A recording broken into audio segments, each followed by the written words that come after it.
Hare Krishna, Namaste. Chapter 12, which is entitled as Bhakti Yoga. Sloka 1, Part 2. Arjuna uvāca evaṁ satata-yuktā ye bhaktās tvāṁ paryupāsate ye cāpy akṣaram avyaktaṁ teṣāṁ ke yoga-vittamāḥ. Arjuna inquired, which are considered to be more perfect, those who are always properly engaged in your devotional service, or those who worship the impersonal Brahman, the unmanifested? Evaṁ, meaning as stated earlier, thus as stated earlier. So Arjuna is saying, whatever I have heard and learned from you, and whatever you have stated in the previous chapter, that is, you concluded the 11th chapter, that mat karmakrin mat paramo mat bhaktās sanga varjitah nirvairah sarvabhuteshu yasa mameti pandava. That is, whoever performs any acts in the mode of worship unto you as a devotional service, and does them all for your sake with full of devotion, and who is completely free from attachment and hatred, or the one who will be able to attain you by your mercy. Satata-yuktā, those are the devotees who always desiring to be united with you. You are the ultimate goal and result to be achieved by them, by their bhakti.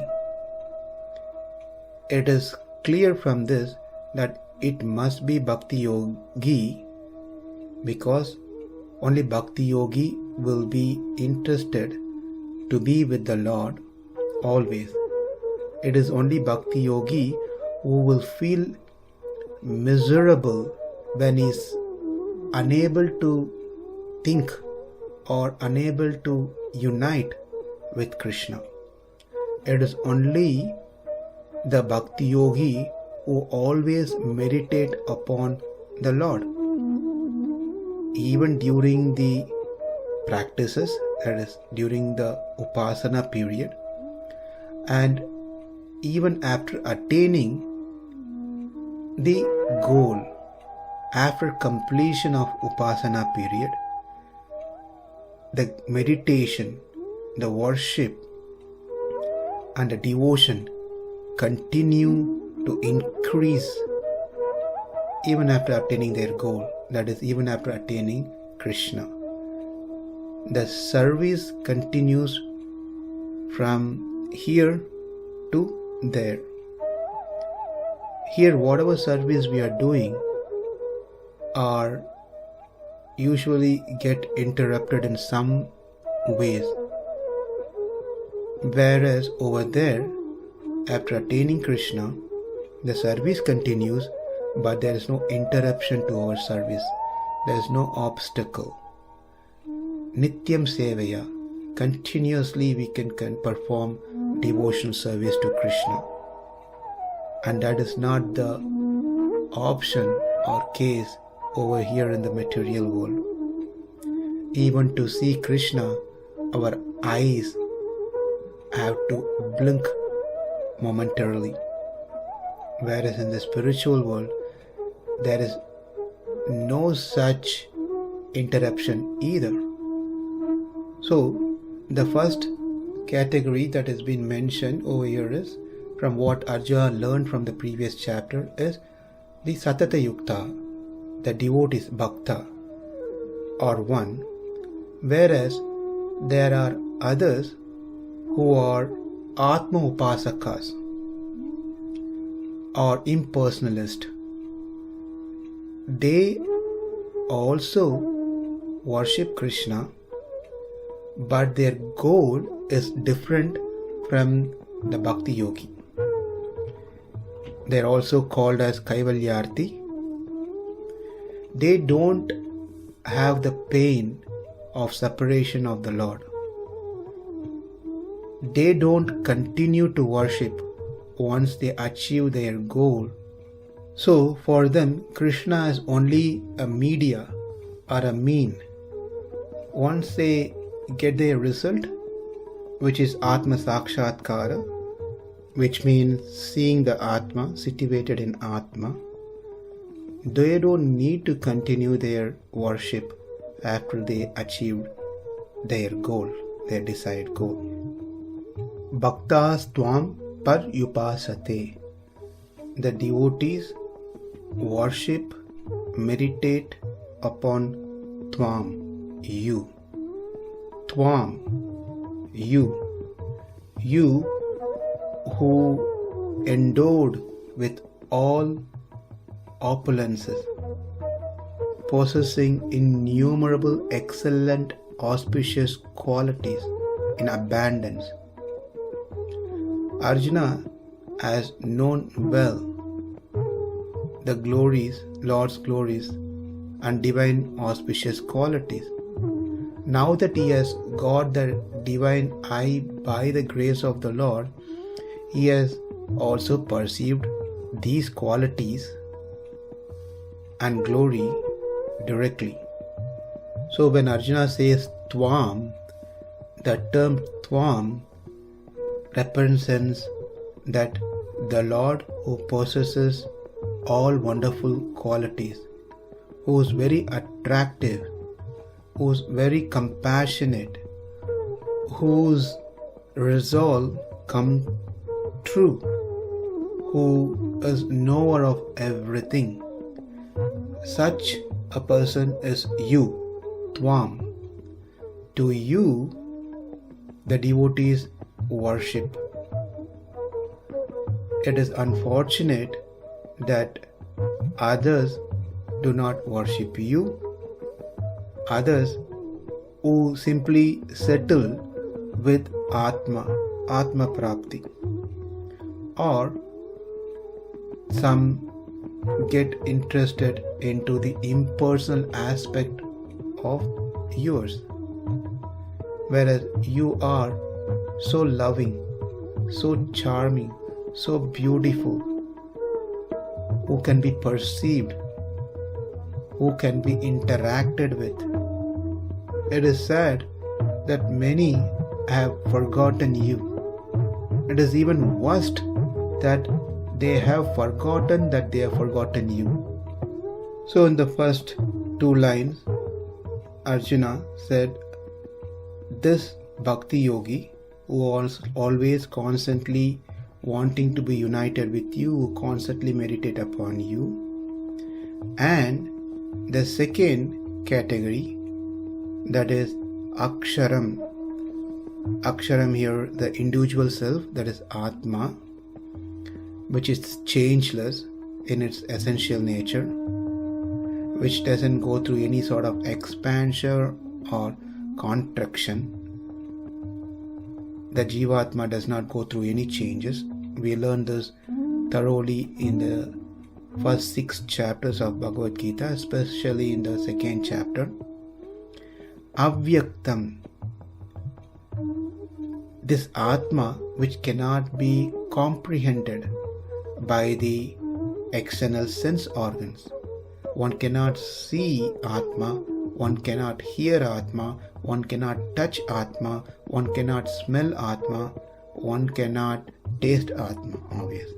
So any of this external sense is not a means by which we can apprehend the Atma. Therefore it is avyaktaṁ. Vyakta means manifest, which can be manifested to us. Avyakta means that which cannot be manifested. It is unmanifest. So the question here that he is going to ask is, there are devotees who worship you, keep you as their goal to attain, whereas there are others who want to attain Atma as their goal. Among these two, yoga-vittamāḥ, who is considered to attain their goal faster. Here, the question is not about who is greater. It is about who gets the result faster. Why can't this be the question about who's greater? Because at the end of 6th chapter, Krishna clearly stated who's the topmost yogi. Yoginām api sarveshām mad gate nantaratmana shraddhavan bhajate yo mam sataya-yuktā tamo mataha. Of all the yogis, the yogi who is devoted to me, who renders service to me, who is intimately united with me, is the highest, topmost yogi, and that is Bhakti Yoga. Therefore, Bhagavat Upasana is greater than Atma Upasana, or the impersonal form of worship. This was said in the 6th chapter. After hearing the 6 chapters, 7th, 8th and 9th chapter is all about bhakti. With that bhakti, Arjuna heard everything about Krishna's vibhuti in the 10th chapter. After hearing, then his desire increased to see the Lord with all those vibhuti, opulences, and that is chapter 11. After all these, surely Arjuna is not going to ask the question which is greater, whether impersonal worship or personal worship, whether Atma Prapti or Bhagavat Prapti. As we know, Arjuna is not an ordinary student like us. He is highly intelligent. He grasps the message. And also it is Krishna who is a teacher. So therefore there cannot be any mistake on both the sides. The entire Gita is a progressive study. Once a subject or a topic has been discussed and established, no need to go back on the same topic or the subject. Therefore here the question is about which one gives the quicker result. How do we know that this was being asked here? In the 7th sloka that we are going to see in this chapter, Bhavami na chirat partha, Krishna directly answers this question in that particular sloka. I swiftly deliver or give the result. This is the direct answer for the question. From this also we can conclude that the question is not about who is greater. Arjuna should not be having any question or doubt about that at this stage, at the 12th chapter, but it is about which process or which one gives quicker result.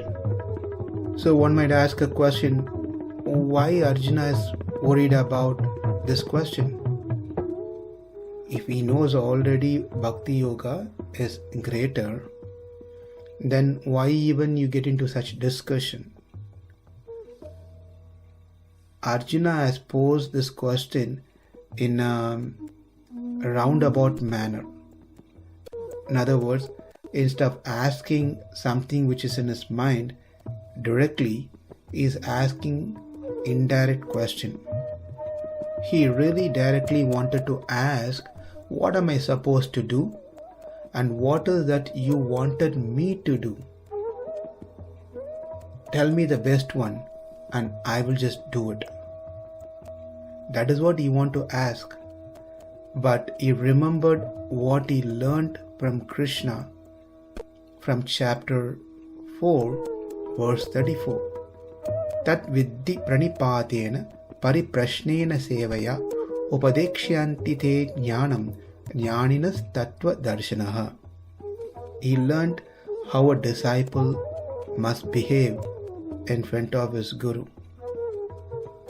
So one of the things he learned over there that he remembered now here, a disciple must approach a guru and one should be submissive as he asks any questions.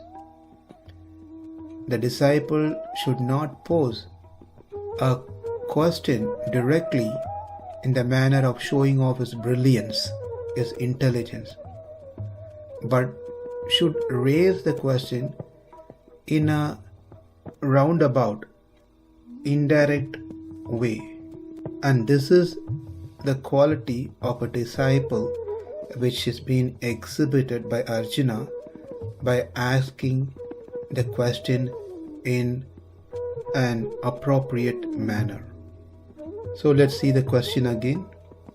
There is Bhagavat Upasana, worship of Krishna, and there are who meditate on the impersonal Brahman, or who meditate on their Atma.